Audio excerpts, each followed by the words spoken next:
I'd like to welcome you all to this last interview of the Fall Newsmakers series with Dr. Marvin Olasky, who's our distinguished professor of journalism and public policy. He's just had a great lineup of guests this semester so far. Today we'd like to welcome William Murchison as our special guest, the final interview of the semester. Mr. Murchison is a syndicated columnist and commentator on religious, cultural, and political affairs. He's contributed to the Wall Street Journal, National Review, the Weekly Standard, and Touchstone. He's also written several books, including There's More to Life Than Politics, Mortal Follies, and Reclaiming Morality. His new book on John Dickinson, who's one of the signers of the Declaration of Independence, was published in September through the Intercollegiate Studies Institute. In much of his writing, Mr. Murchison talks about his belief that politicians in power are not the solution to problems. He believes that problems come with quieter answers, those of family, religion, and memory. Mr. Murchison spent over 40 years with Texas newspapers and won many writing awards. He served as associate editor and senior columnist for the Dallas Morning News before retiring in 2001, and he went on to become a Radford Distinguished Professor of Journalism at Baylor University for 5 years.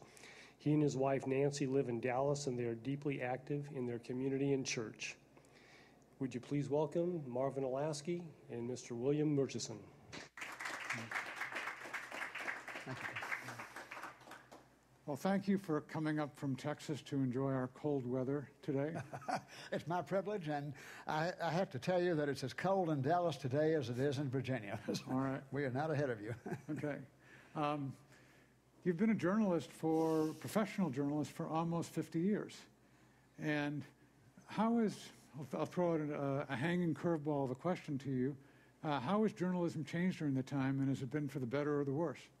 Journalism was changing at the time I went into it, but it had changed far less in the first decade than it was to change in subsequent decades. There were two things that I would remark as being characteristics of the journalistic profession that I went into in 1980. One, during up until 1980 or thereabouts.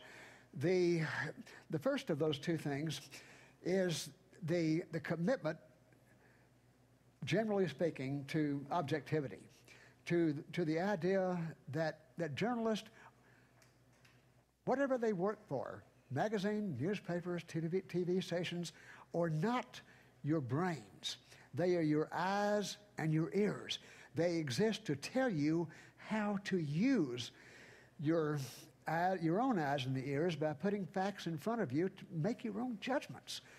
And that came to a sad end, unfortunately, in the post-Watergate period, when journalism began to reinvent itself as a kind of alternative source of wisdom, competing with colleges and universities and churches and in terms of announcing what was important and what needed to be thought about and what we ought to think about it.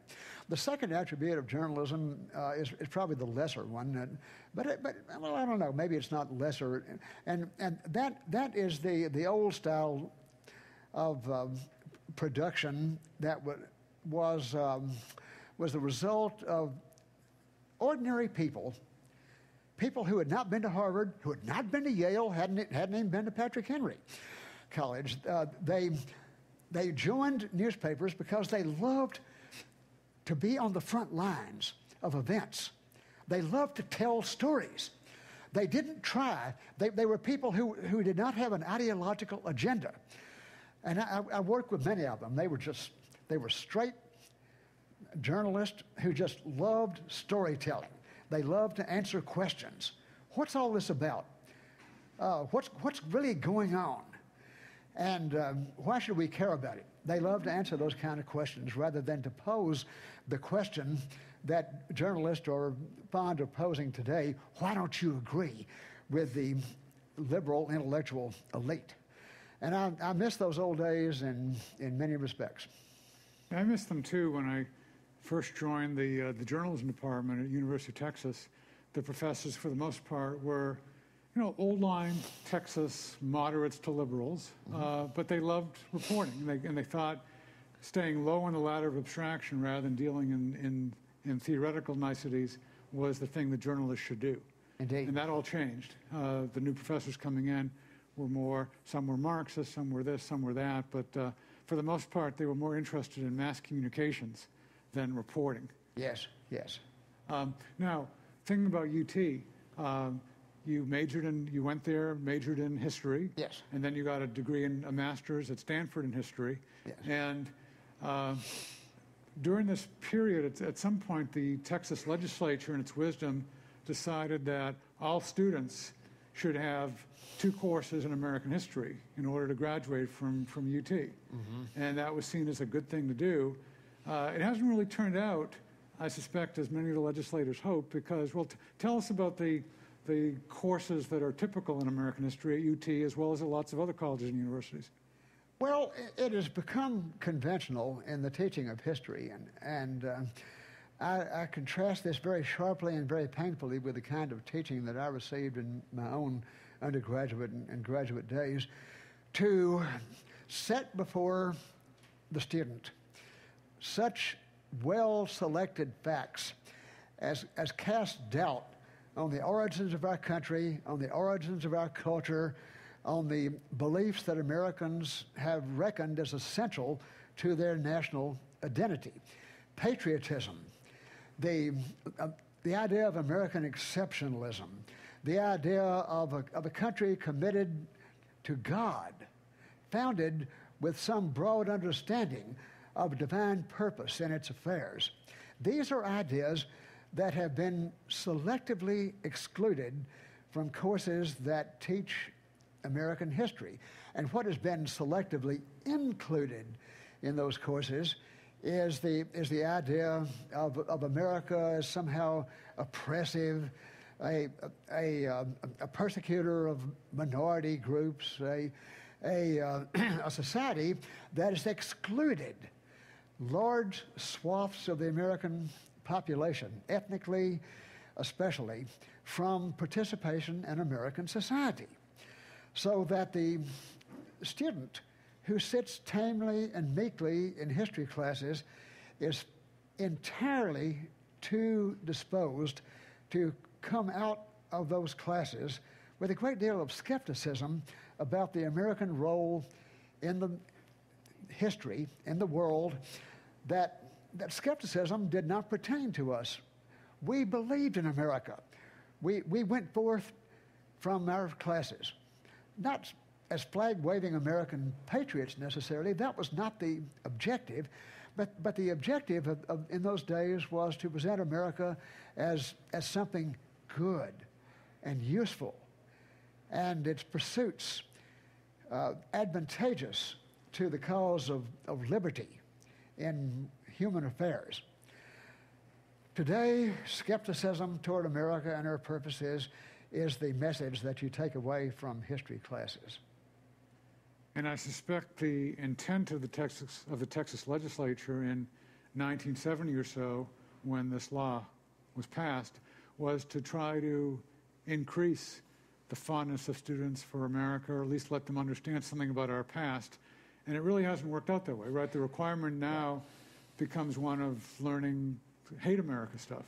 You're so right. And the fact of the matter is that in 1970 and that era, when that requirement was passed, we were a different kind of society.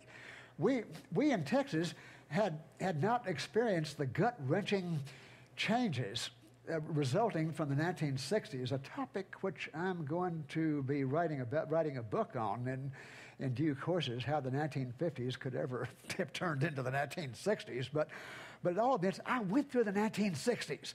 I saw the changes that had come to campuses throughout the United States, but not quite to Texas. Texas, being a conservative society, essentially a conservative society as it is to this day, retain respect for patriotism, for individualism, for the ideals of small government, and believed in the essentials of the American experience as handed down. Well, by the 90s, all that was old hat. And so the universities, the University of Texas History Department in particular, which I graduated from and still have some affection for, undertook to stack the deck against the old understandings.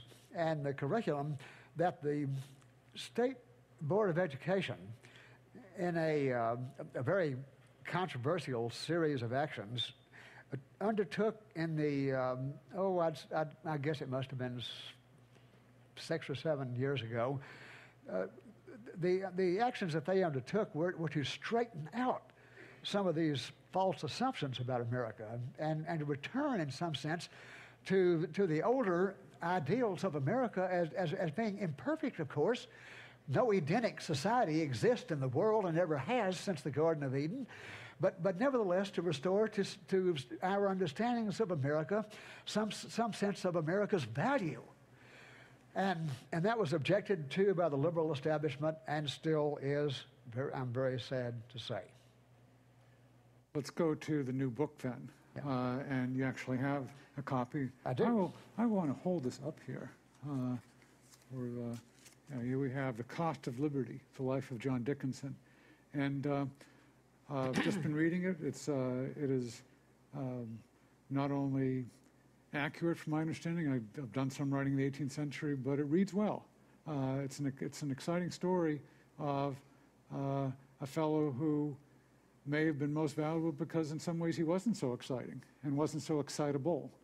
And maybe you could talk a little bit, just starting out then, about the temperament of John Dickinson compared to the excitability of other of the founders. I shall do so, and that's one of the things that makes John Dickinson remarkable. Now, let me tell you, I would not be surprised in the least if 70 or 80% of you came up and told me afterwards, or in the course of the question and answer session, that you only have a very vague idea of who John Dickinson was. I have encountered in Texas stares of astonishment, or anyway, puzzlement, at the idea of writing about a man that I haven't even heard of. And I remind them, well, you know, here's how you know John Dickinson. He was the man who, in the HBO series on John Adams, and in 1776, the Broadway and movie musical, did not sign the Declaration of Independence and was presented as the foe of John Adams on the issue of American independence. That's what we know him for, this stubborn man who did not see the vision that John Adams saw and who therefore could not be considered as in the forefront of American patriots of that day. That's what this book, that's the notion this book tries to stand on its head. Here's my conviction. My conviction is that John Dickinson deserves to be recognized as a member of the first rank of our founding fathers, a man as important to the country and to its growth in liberty and in harmony as George Washington, James Madison, John Adams, Thomas Jefferson, John Dickinson, a man in the front rank of the founding fathers. That's what I want to present to you. A man of prudence, a man who was not of the revolutionary temperament, and that he wished, as a London-trained lawyer, to overthrow the British connection all at once. A man who was dedicated to liberty, but to the understanding, to the vital understanding that liberty, as understood and practiced in England and in the United States, was an accretion. It did not spring full grown from the brow of Zeus, like a concept that suddenly found its moment. It took centuries for the idea of liberty to develop in England. The Magna Carta, the Petition of Right, the the recognition that the common law gave to the precedents of English judges and jurists. It took time, centuries, for the English to understand that liberty was the gift of God and that was to be cherished. It was not wildly to be flung abroad and like a seed at harvest time to take root and to grow on its own. And therefore, caution in protest against British incursions against liberty was the order of the day. Now, you can ask the question, and John Dickinson certainly asked the questions, if liberty was the accretion of centuries of British understandings of God's gift of this wonderful privilege to his people, then why did the British themselves not acknowledge the importance of giving the colonists relief from royal impositions, such as taxation without representation? Dickinson, a London-trained lawyer, as I said, hoped with every fiber of his being. He once said that every drop of blood in my body is British. Every drop of blood in my body is British. He hoped and prayed that the British might come around to this understanding of that the colonists, not just the Englishmen at home, but the Englishmen abroad on this side of the Atlantic, were due those same rights and privileges and understandings. He could not see why this message could not be received. And he spoke as eloquently as he could as a member of the Continental Congress, as a member of the Pennsylvania Assembly, in behalf of patience and of the protracted efforts to extend recognition of the colonial people's own understandings of British liberties. He knew by 1776 that the game was up. He thought, however, at the Continental Congress, when it resumed its labors in June 1776 to consider the Virginia's call for a declaration of independence, he knew that the game was up. He had two reservations about the timing. One reservation was the disunity of the colonies at this time. The middle colonies, Pennsylvania, Maryland, Delaware, New Jersey, were by no means united in the desire for independence at that moment, June 1776. His own colony of Pennsylvania, which he represented at the Continental Congress, was very divided about the prospect of independence. The Philadelphia merchants, Quakers, wanted a peaceful resolution. New York, which was not a middle colony, had not by any means made up its mind about New York, notwithstanding that Sir William Howe had landed 10,000 British redcoats on the outskirts of New York. The New York Assembly had not yet made its mind up and had told its delegates in Philadelphia not even to vote on the matter, but to abstain. So there was the division among the colonists themselves as to what ought to be done. Second, there was as Dickinson saw it, the lack of preparation for bringing in foreign powers in support of the American efforts. Now, by foreign powers was chiefly meant France. France, which had been defeated, as you know, by the English in the 7 Years' War that ended in 1763, only 13 years earlier. Dickinson was no foe of independence.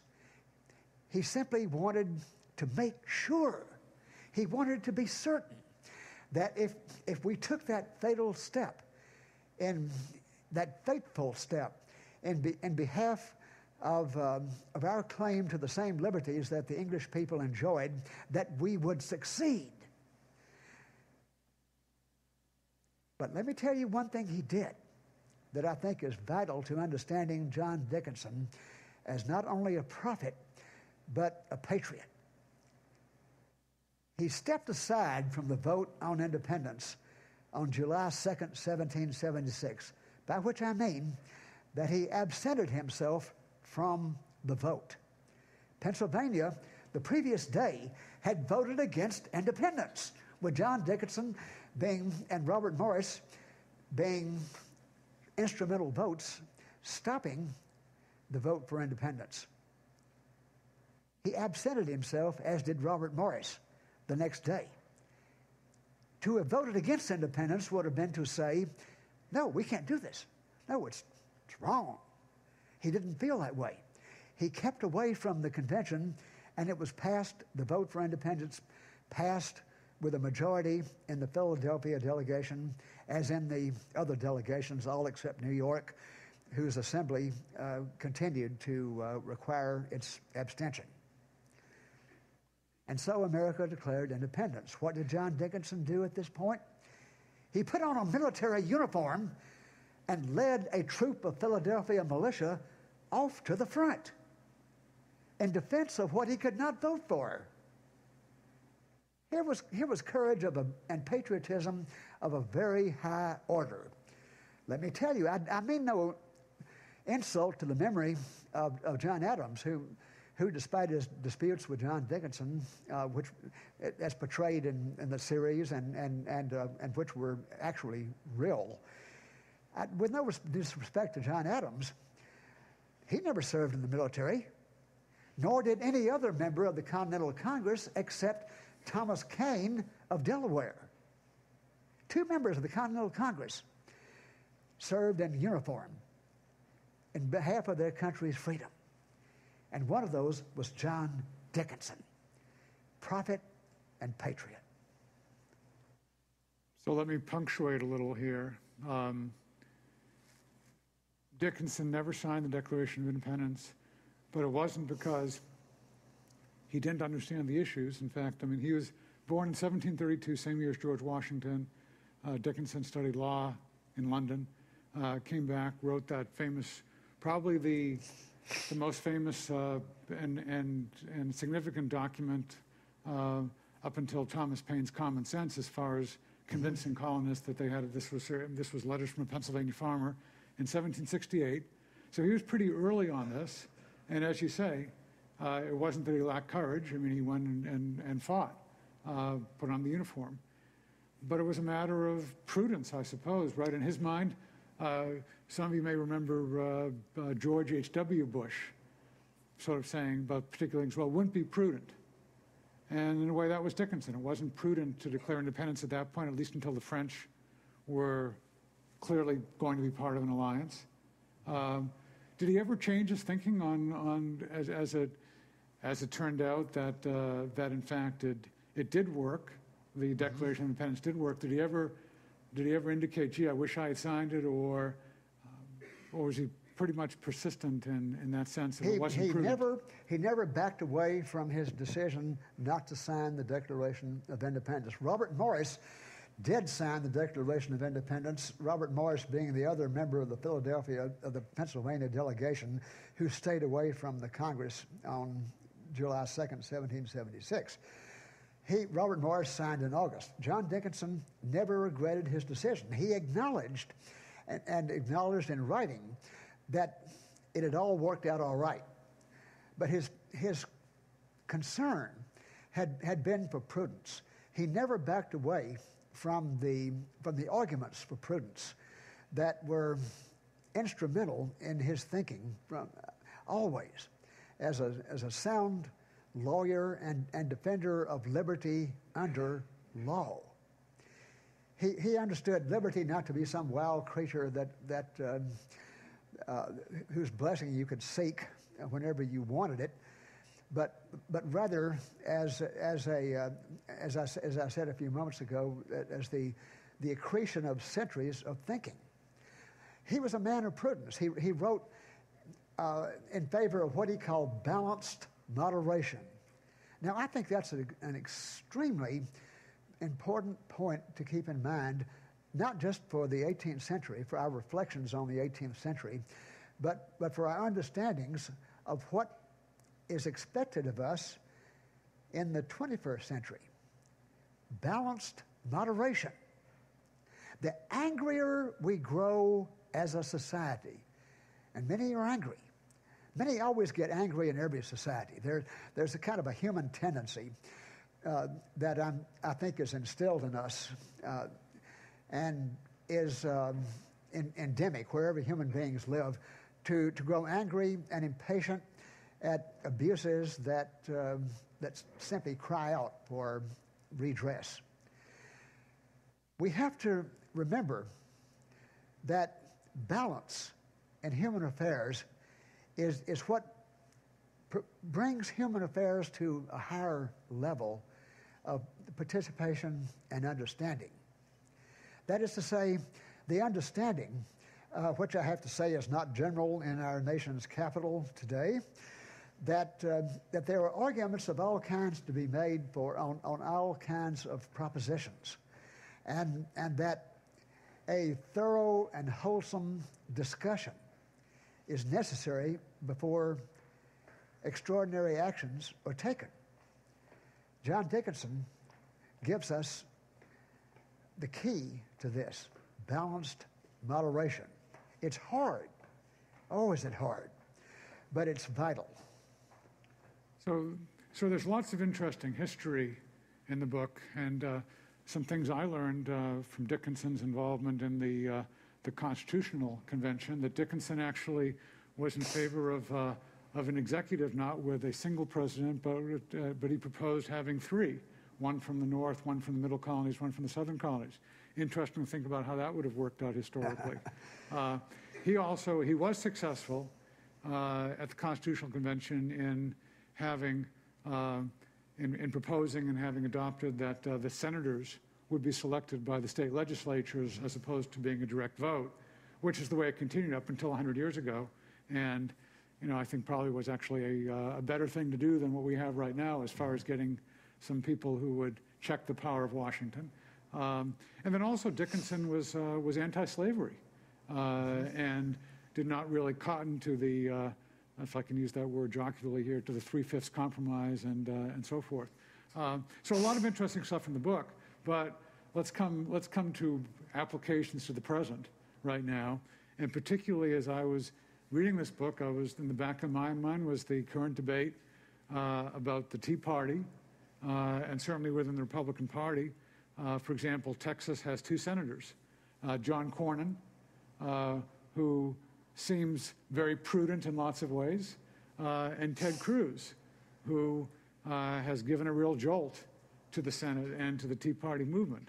So it's interesting in those folks. I mean, is the battle these days of the Tea Party versus the prudential wing, let's say, of the Republican Party, is it similar to the battle between Dickinson and some others on one side and John Adams, and particularly even more so Sam Adams and Patrick Henry at that time? Sam Adams, of course, being the originator of the original Tea Party in 1773.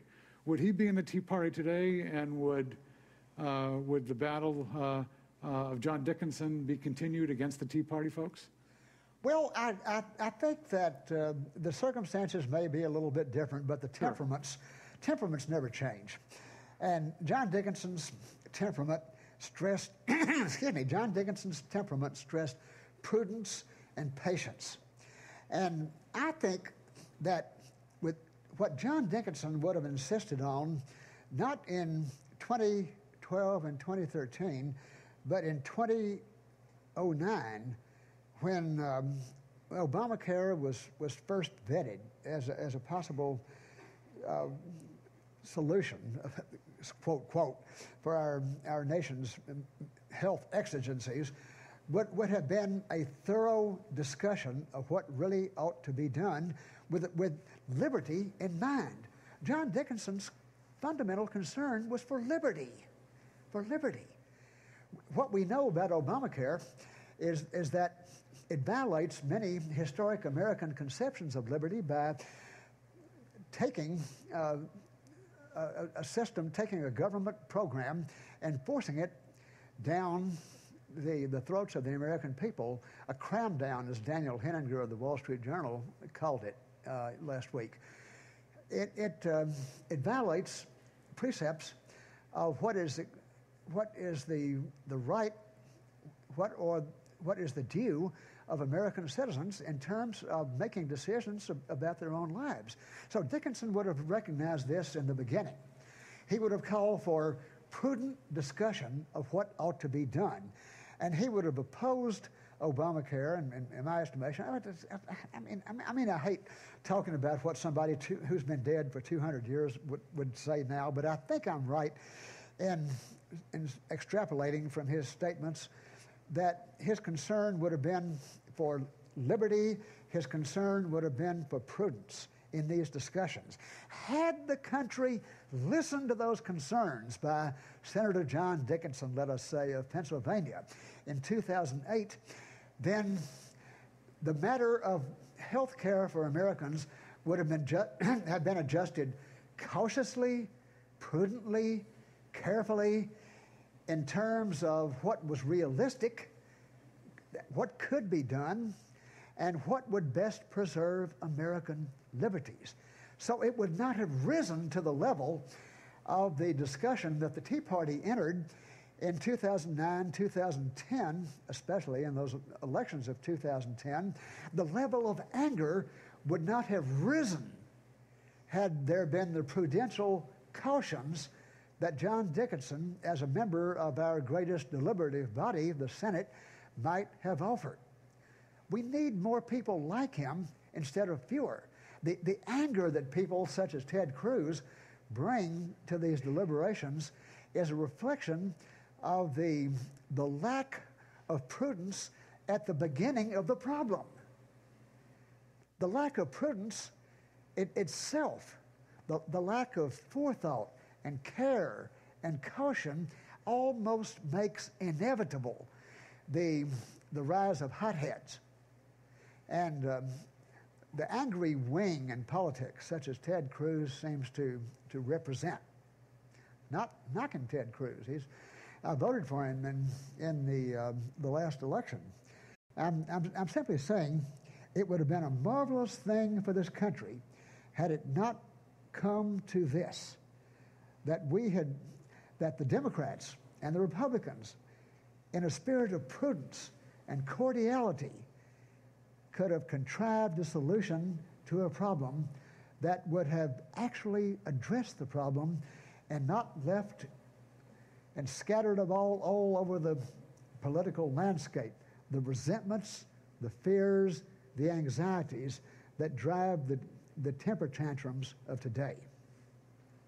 Let me just ask one more question on this, and then we'll go to questions from y'all.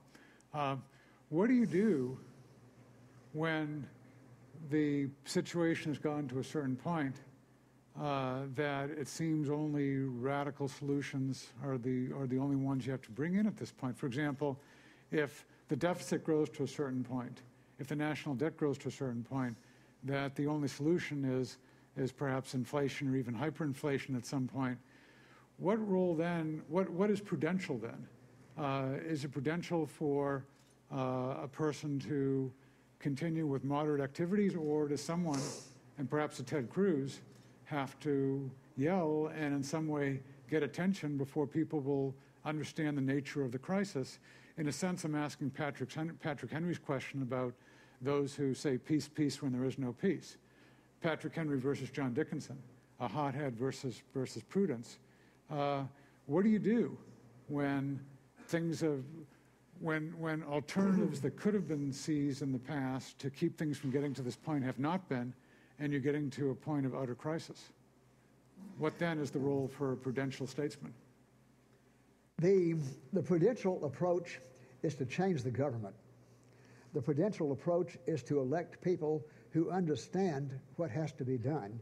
And that is doable through the exertions of people like Ted Cruz, who bring people to the polls in one spirit or another, who might not have come to the polls in the first place or would not have understood the issues, but for the inflammatory comments that people like Ted Cruz, we'll call him Tom Paine, a sort of a Tom Paine of the 21st century, unless people become angry, then we become a subject people, which was something Dickinson objected to very strongly. He saw us not as subjects, as slaves. He spoke eloquently in the farmers' letters to Pennsylvania about the letters from a farmer in Pennsylvania. Let me correct my attribution of that title. He spoke very eloquently in that publication of 1768 to the alternatives. One would be to do nothing, to accept, and to become slaves. The other would be to take prudent action. But he did not consider burning the barn down to exterminate the vermin to be a prudent action, but rather an action with more dire consequences than not. A prudent person is someone who looks ahead, who looks not just to the circumstances around him. Oh, my friends, there is, the present doesn't exist. There is no such thing as the present. The present is a moment in time. The future exists, the past exists. And what we need in the present, so-called, to do is to act by the principles that the past has engraved on our minds and our consciences with forethought for how those actions may be taken and understood in the future. People like Tom Paine and Ted Cruz, with all due respect to him, are more inclined to think of the moment. But this moment is passing even as we sit here. It's 1 o'clock in the afternoon. It's no longer 12 o'clock. The time is passing. We have to think about what actions are useful for the future based on the principles that we understand in the past. And the principle that John Dickinson sought to inculcate among his fellow Americans was the principle of moderation, balanced moderation with forethought for consequences, with understanding that the things that we do today will have effects tomorrow, and that we must be sure that those effects that take hold tomorrow are effects that we can point to, we can predict with certainty based on our understanding of human nature and of our experience. John Dickinson, I cannot leave you without quoting John Dickinson's most famous apothegm in political terms. Experience must be our guide. Reason may mislead us. We act on the basis of experience. We look at what has worked. The conjurings of reason may or may not work. Whose reason? In what context? They may be totally wrong. Experience must be our guide. Reason may mislead us. If you remember nothing else I've told you today from John Dickinson, please remember those words. They're as valuable today as they were when he spoke them during the Constitutional Convention of 1787. Another interesting aspect of the book is since Dickinson, because of his letters from a farmer in Pennsylvania, was known as the penman of the Revolution. If Dickinson had been for the Declaration of Independence, then Bill suggests that he would have been the person rather than Thomas Jefferson who would have been selected to write the Declaration. And it would have been a very interesting a different type of document in a way. Less, in a sense, appeal to reason and more of an appeal to the history of free Britons and so forth. But anyway, a lot of interesting stuff in the book, but let's go to your questions now about either past or future, although I guess not in the present, because at the time you'd ask it, it would no longer be the present. And so, over here. Thank you very much, sir, for explaining your positions and what you learned from John Dickinson. I'm curious, what exactly, can you point to any specific courses of action that you feel experience or prudence would dictate? Like, what specific courses of action would you see would be necessary? You mean in terms of our present predicament? Yes, like in the present situation. Well, I didn't go into this enough when I was answering Dr. Olaski's question. I flitted from one point to another, and I thank you for the opportunity to go back and resurrect some of my so-called reasonings.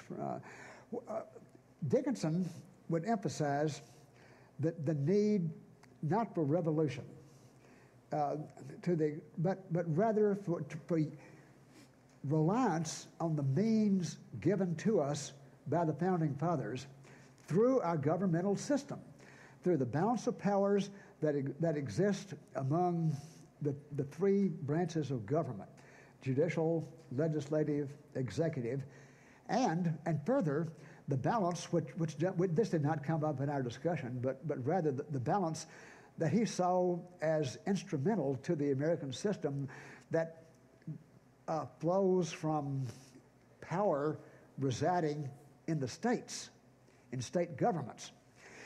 He saw the American system as a system very capable of responding to remedial measures.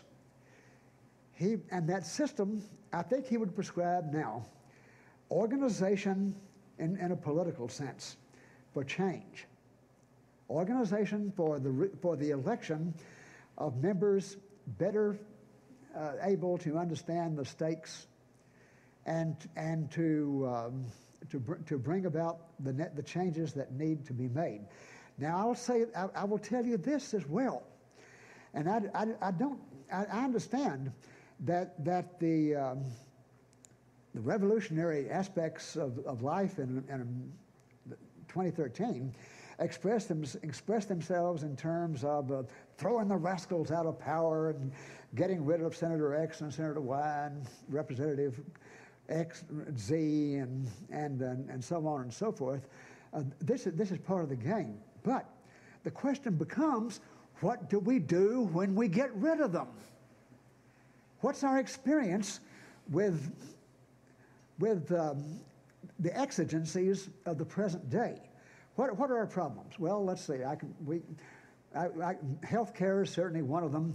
The overweening power that the present administration seems to be ascribing to itself as its right to do this and to do that, even without asking permission.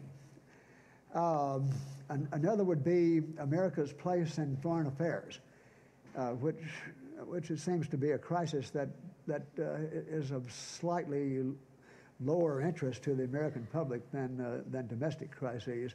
These are a few of the things. What John Dickinson would wish us to do is to prepare ourselves intellectually to take the measures of redress. What do we do after we elect the right people? We expect them, the Holy Spirit, to descend upon them and suddenly tell them what to do? In a political sense, that is not the likeliest avenue of change. What I think he would like us to do is to institute discussion at all levels of society of how do we respond to the health needs of our society. Not with Obamacare, heaven knows, that's horrible. But what can we do constructively in a way that addresses the problem and yet protects American liberties?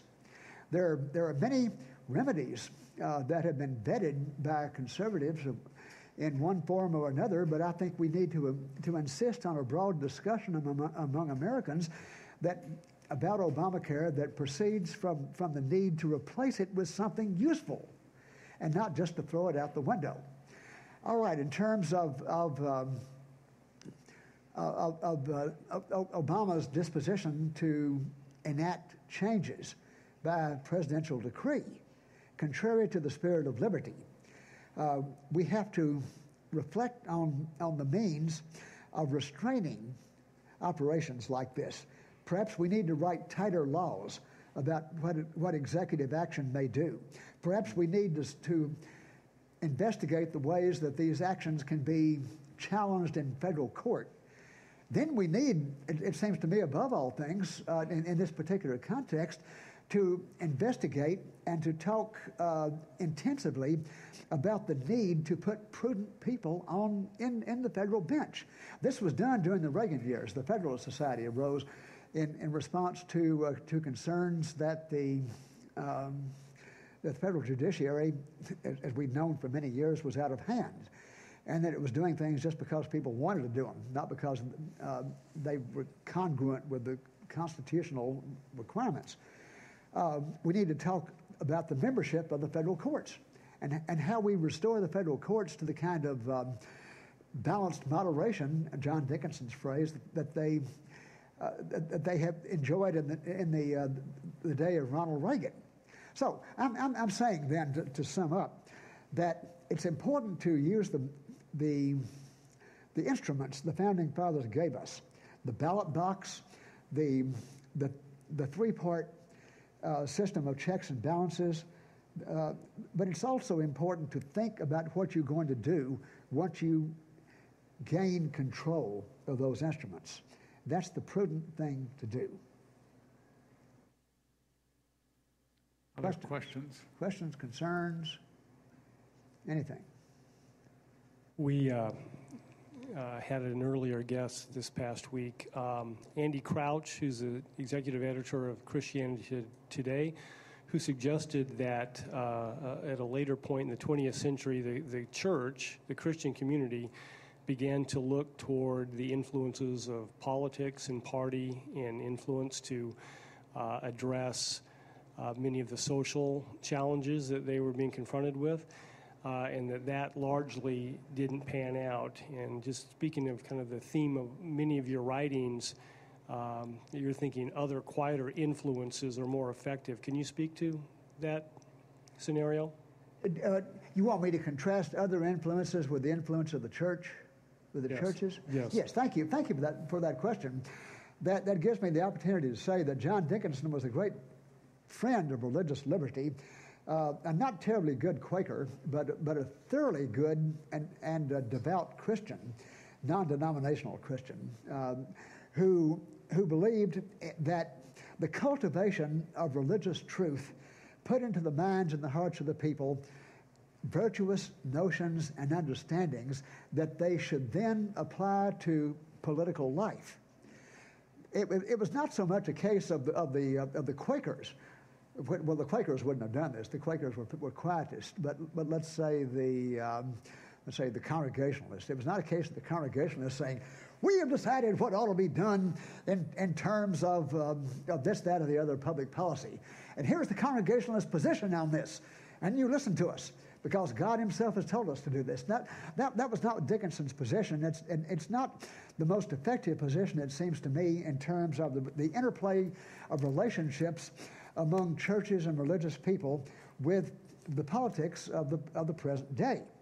What I think the churches need to do is to inform the minds and the consciences and the heart of their members with the understandings of that which God wills for His people. That is to say, He wills for them liberty, liberty to choose Him, to worship Him, to serve Him. He wills for all men, all women, to come to the same understanding, and then to worship Him in that understanding. So here is the duty of the churches, it seems to me. It is not to say in some simplistic way, well, if we just preach the gospel, everything will be all right. But it's to inform consciences with the understanding that we are God's people, that God has created us. He has planted us in this world to do particular things. And our purpose then is to find out what those things are, and to make known our willingness to serve Him. without fear and holiness and righteousness before him all the days of our life, as the 1928 prayer book calls it. And we take that understanding then into to public discussion, not in an attempt to cram down a religious view, but to infiltrate the heart of our society and its political institutions with Christian understanding, which understanding I believe to be true and authentic in all applications and appurtenances. And until we as Christians gain control of that understanding, that we don't have to apologize for believing in the truth, then I think we are unequipped fully to take our understandings into the marketplace. To the extent that we get embarrassed about what we believe the Bible to be saying, to what we understand the church to be saying about this and that application of our human existence, well, then we're disqualified to speak to the larger society. I think we take our understandings from the Bible, from the sacraments, from the tradition of the church, and over 2,000 years of witness and experience, and we take that into the larger society. Does that come anywhere close to responding?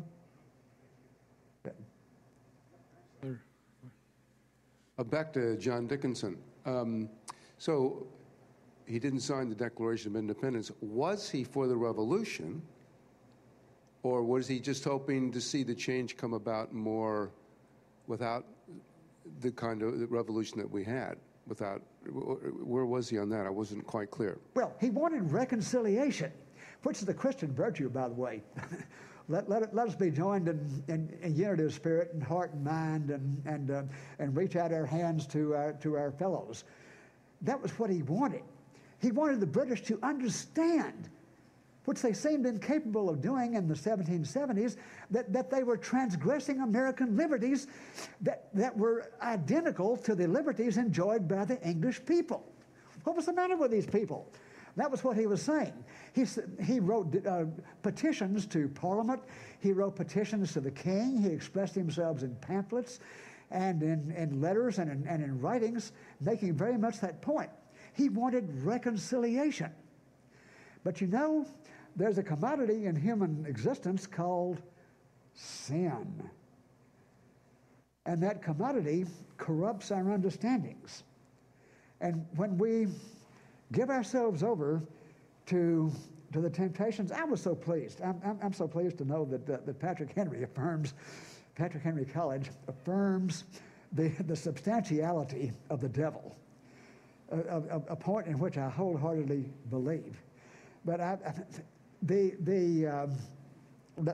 relevant point here being that the devil is a great corrupter, and he shuts minds, he shuts hearts, and when that happens, then sometimes the possibilities of reconciliation disappear. What are you going to do?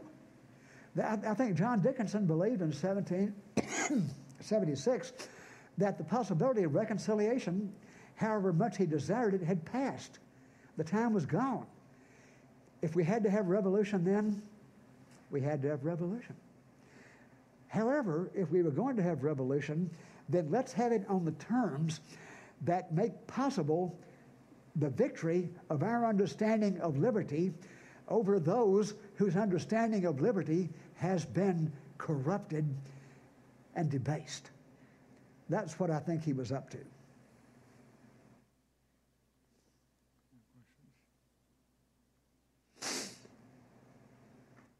My question is about how to make prudence appeal to apathetic people. And just as an example, I'm from Southern Missouri, and we have two choices generally in our elections. One is the Tea Party hothead, and the other would be the person who just goes along with whatever parties he's elected to and doesn't represent our interests. So we have apathetic constituents who don't really care until there's an issue that touches, let's say, their pocketbook, and then they go with the hothead. How can we make prudence and a prudent choice appeal to these individuals or appeal to anyone? better information, and more discussion. And that's something that I think we're missing in the media age. Dr. Oleski and I have striven in journalism over many years for the objective presentation of facts, and I'm afraid we're living in an age when communication is all about media. It's about Twitter and about Facebook, and we have such disjointed means of communication right now that it's difficult to understand. It's difficult for any substantial portion of citizens to understand what the actual truth is. This bears a little bit on the point I made earlier about the necessity for reasoned reflection on the measures that we want to take once we dispose of the political careers of those we want who stand in our way. Okay, they're out of the way, but then what do we do? Okay, but then how do we understand who needs to be gotten out of the way? We need, by accumulation of information and discussion, we need maximum discussion.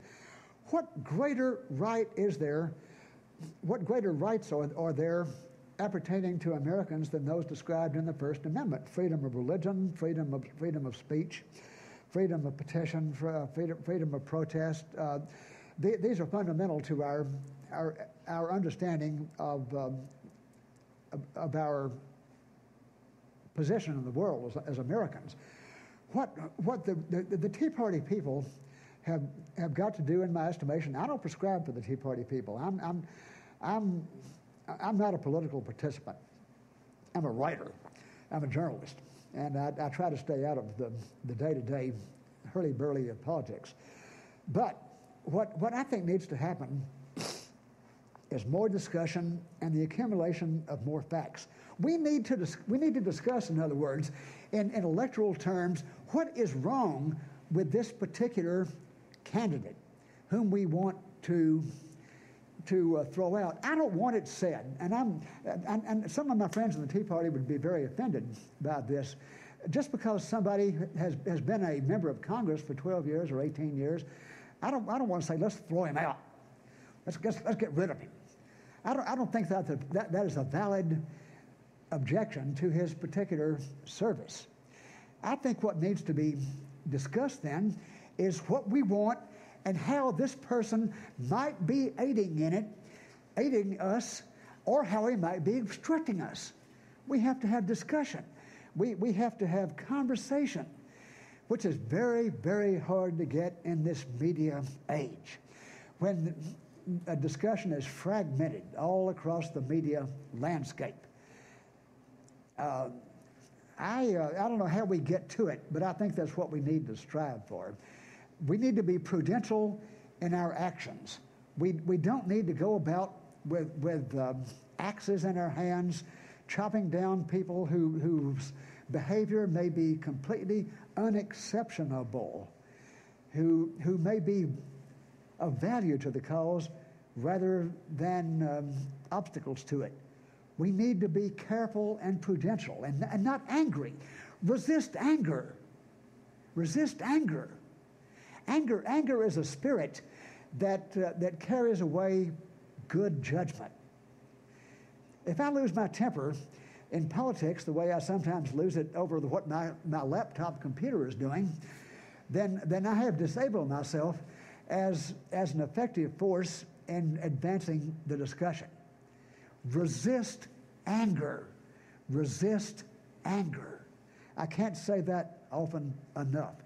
Talk in reasoned, rational tones. Talk to other people. Get information. I can't go any farther in a context like this one in telling you how to do it.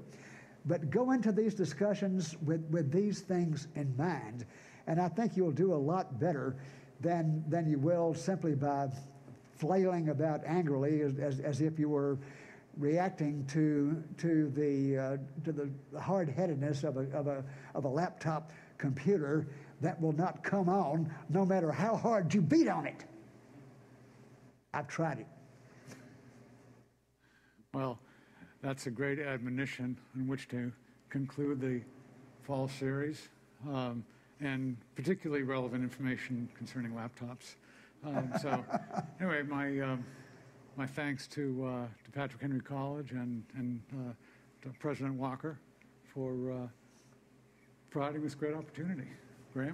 Yes, and let me just thank you, Marvin Olasky, for bringing us a series of extraordinarily interesting guests this week. Keep tuned in January. We will have another series starting, I think, on January 13th. You're welcome to come to join us then. Thank you for those who came in person, also for those who joined us via our live webcast. Those who are here today, we actually have a number of meal tickets if you'd like to join Bill Murchison and Marvin Olasky for lunch. Students or community members, just step up here and let us know. You can join us for lunch.